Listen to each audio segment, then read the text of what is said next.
The question I'm going to ask today, Dad, Papa, is... The question that we're going to talk about is... What is the most scared I've ever been? That one leapt off the page for me. What was my first big trip? How was the day of your wedding? I'm going to talk about how I almost died twice in 2 years. She was telling me her life story, and she didn't know it was me. That is an absolutely true story. And I can tell you about it.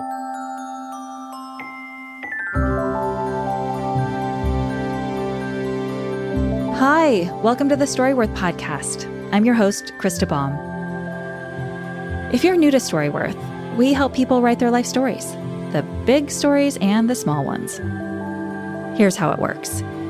If you sign up for Storyworth, we email you or someone you invite a question every week. We ask questions that evoke memories. Things like, what were you like as a teenager? Or, what do you remember from the day JFK was shot? You reply to the email, attach a photo if you want, and after you're finished, we make a hardbound book for you. The chapters of the book are filled with life stories, and it's a beautiful way to capture a person's memories. Today on the podcast, the story of Carol Paige, a woman who wrote her life story with Storyworth. One of the chapters is called My Winter Romance, and it's about falling in love later in life. Now, before you listen, Carol has something called ataxia, which affects motor skills and her voice. All of that is to say you might want to listen to this episode in a quiet place. Okay. My name is Carol Paige, and I got remarried late in life after my spouse died. And I decided to write a story about it called My Winter Romance. I think people think that you can't have a winter romance. And I wasn't looking to get remarried at all. I knew him for a long, long time and just haven't. I have 4 plates I used to hang on my wall, and they were spring, summer, fall, and winter, and I love those plates, and I gave them away to a granddaughter, and I think that was where the idea came from, because the winter couple were kind of plump and sitting in front of a fire and enjoying life, and it wasn't something I was looking for or seeking. I had been alone for a while, and my daughter lived with me, and I was very content. I'm 84 in a couple of weeks, and I grew up in the north end of Seattle. And what is interesting, I'm in a home right now, retirement home, about 5 blocks away from where I started out as a young married person. And I had 3 babies while I lived there in that house. I have 4. I was pregnant with the 4th when I left that house. I had them really close together, 4 children in 5 years. I usually tell anybody that's interested that I have ataxia. And in fact, I wrote a chapter about that. I called it My Unwanted Guest. And I first had signs of it coming when I was in my 60s. And it's only been in the last couple of years that I have had speaking problems.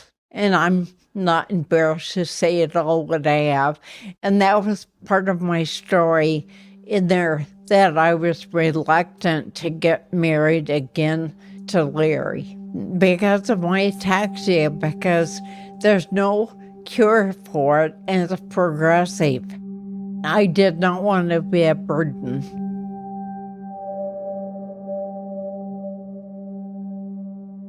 I was married young, and my husband's name was Dave. And We had a very long marriage. I think we were married 50-some years. And he had a stroke.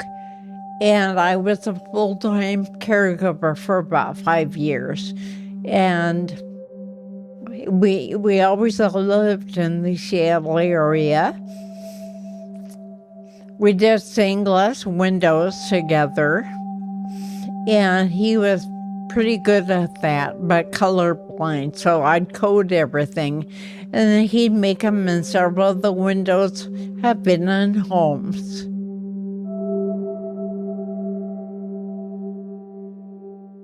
My grief process was different than a lot of people. I missed him, but I was relieved of 24-hour care. And all of a sudden, I just felt freedom. And I traveled, and I was a very content life. I never, ever thought about getting married or having a different relationship. No.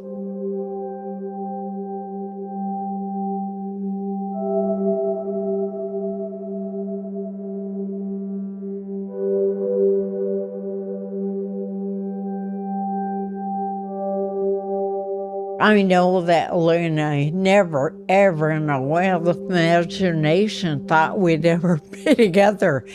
And the way it happened was my husband died first, and then Denny, his wife, died a couple of years later. We were very good friends with Jenny and Larry, and there were a couple other couples, and we camped together a lot. And I had a habit of when a person lost their spouse, I met with them. And I asked my daughter, I said, would it be proper for me to invite Larry to lunch? And she said, well, certainly, Mom, you've known him for over 50 years. So I invited him to have lunch, and I explained things that I had gone through. A few weeks later, I think it was, we got together and we had lunch again. It was just friends. Went to a couple of movies, found out we pretty well liked the same kind of movies and the same kind of music, and that's how it started.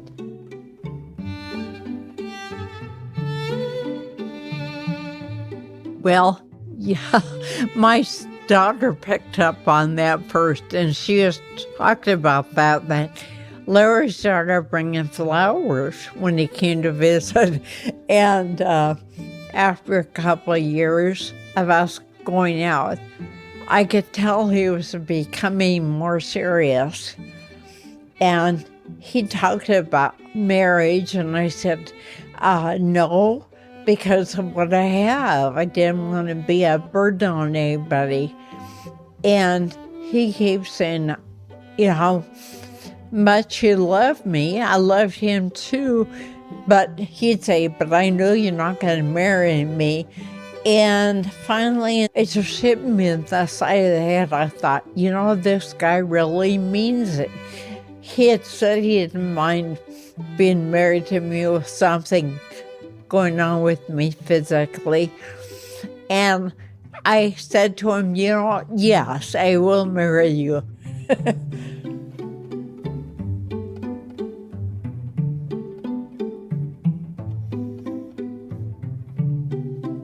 And so he wanted to make sure he got a ring right away. And we went to the store, and at that time we hadn't told anybody in our family about it. And we picked out the ring, and I had kept my rings on my left side. So she just assumed that I was married, and it was a special occasion. And she said, is this a special occasion? We said, yeah, we've been married almost 60 years, but not to each other. And she didn't say a word. She just laughed a little bit. And then we had the fun of telling our family. And My daughter first noticed the ring on my hand, and she goes, "Is that what I think it means?" And I said, "Yes." And so she got on the phone and she started calling relatives, my grandchildren and my children. And she'd say, "Guess who's getting married?" And they'd guess everybody in the family is single. And then she'd say, "Grandma," and they go, "Grandma?"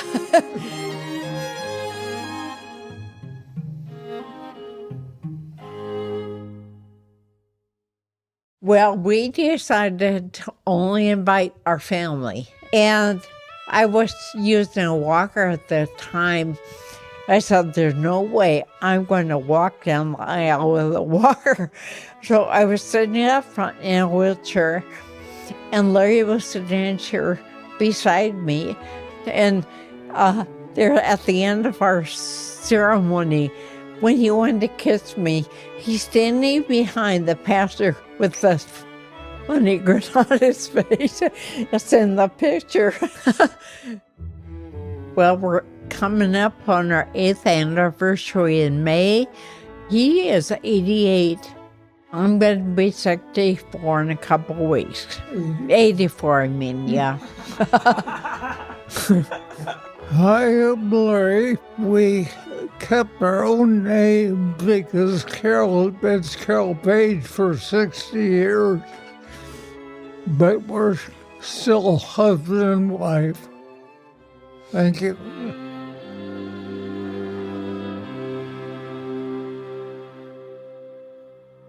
I think it's really important to have companionship.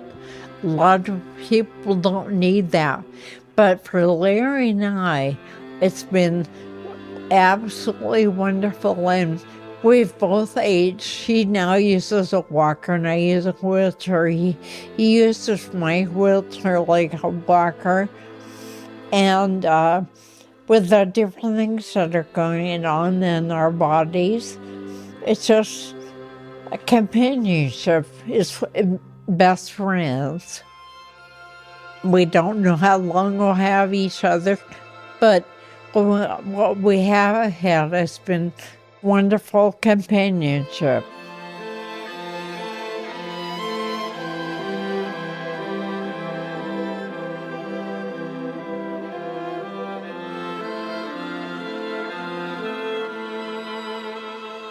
Can I tell you a little tiny story about this Storyworth book? It was given to me for a Christmas present about 3 years ago with my Larry's daughter. And I said, I can't do this. I can't write. I can't type. And she goes, I think you can. And so with a lot of prayer, I had 2 granddaughters that were available just at that year, and I dictated the whole book, and they would enter the story as I dictated it, and I just feel the whole book was a miracle book. I did it in my 81st year, and all the things came back to my mind of my childhood. Yeah, it was just absolutely amazing.